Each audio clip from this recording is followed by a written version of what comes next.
और मंच पर आसीन सभी गणमान्यों से भी अनुरोध है कि कृपया वो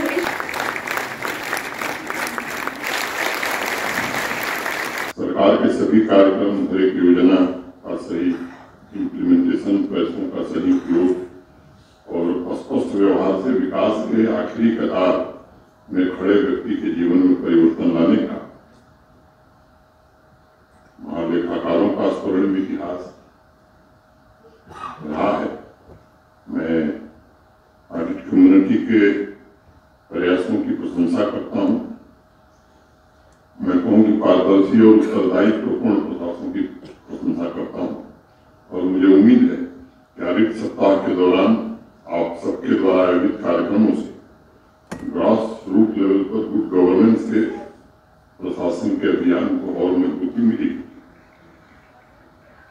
चाहे पंचायती राज संस्थाओं से जुड़े सभी स्टेक होल्डर्स की कैपेसिटी बिल्डिंग का महत्वपूर्ण अवसर भी प्राप्त हुआ होगा। सार्वजनिक जीवन में पारदर्शिता, जवाबदेही तथा ईमानदारी लाने के लिए स्थापित किए गए शुरुआती संस्थाओं में से भारत के नियंत्रक और महालेखा परीक्षक का संस्थान भी है।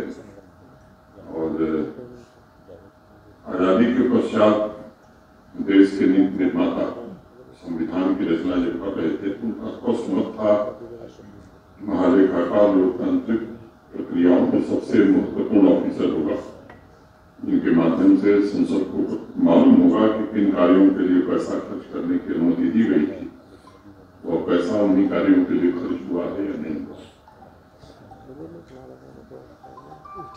डॉक्टर अम्बेडकर का जिक्र हुआ। मैं संविधान सभा के एक सदस्य थे, श्री आर.के. सिद्धवा।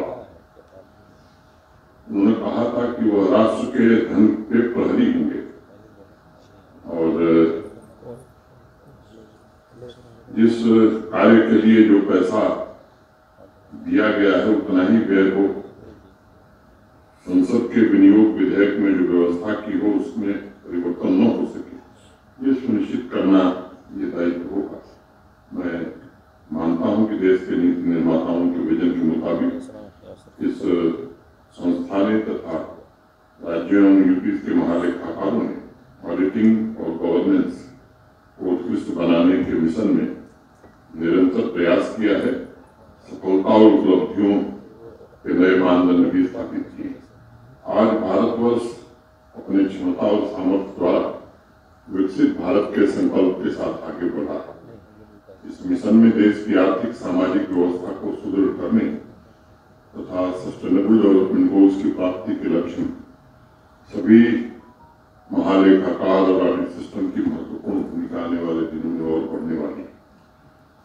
मुझे लगता है कि प्रयास हमारा होना चाहिए कि ऑडिट रिपोर्ट और उससे संबंधित आवश्यक फैक्ट्स तुरंत प्रस्तुत किए जाएं ताकि सुधार की संभावना पर शीघ्र ही निर्णय लिया जा सके।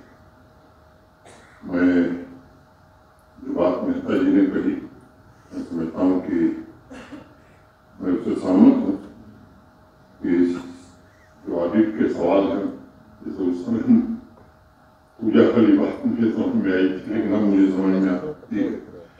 इसको आलोचना की दृष्टि से देखने के बजाय एक पथ प्रदर्शक के रूप में अगर हम देखेंगे तो योजनाओं का लाभ आम आदमी तक पहुंचाने में हमारी प्रतिबद्धता को अमली जामा हम पहना सकेंगे। एक लेगेसी थी कि यहाँ पे सारे कॉन्ट्रैक्ट्स बिना किसी नियम कानून के दिए जाते थे और वो नंबर मैं 2010 के बाद की बात करूँ तो ये संख्या लाखों में है। तो फिर हम लोगों ने बीम्स स्टैब्लिश किया, बीम स्पेसेस और AATS जो सब लोग जानते हैं, उसमें मैं इलॉबरेट नहीं कर रहा हूँ। बीम स्पेसेस, AATS वगैरह वगैरह जो हम लोगों ने किया और बोला कि बजट के बगैर आप काम शुरू नहीं कर सकते हो। तो एक अब मूलभूत परिवर्तन जम्मू कश्मीर में आया।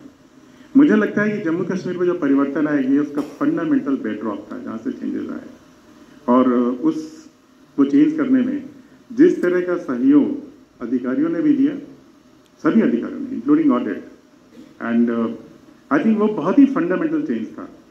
और उसकी वजह से जो गुड गवर्नेंस का जो हमारी परिकल्पना है कि गुड गवर्नेंस क्या होती है, गुड गवर्नेंस यही होती है कि आप सिस्टम के मुताबिक इंश्योर कर लेते हैं कि जो नियम बनाए गए हैं, नियम कौन बनाता है? नियम तो हमारे पॉलिटिकल रिप्रेजेंटेटिव जो होते हैं वही बनाते हैं।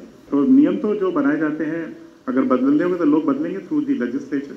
तो ये जब टीएस बजट का प्रोविज़न और बीम और पेसेस चालू हुआ तो उसका परिणाम इतना सुखद हुआ कि 18-19 में जहाँ पे 9,229 प्रोजेक्ट पूरे हुए थे, लगभग उतने ही पैसे में 13,500 करोड़ कैपिटल एक्सपेंडिचर में पिछले साल 92,500 से ऊपर प्रोजेक्ट पूरे हुए, 10 टाइम्स।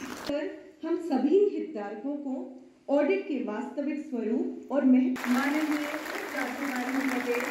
टेक वन अब आपके व्हाट्सएप पर।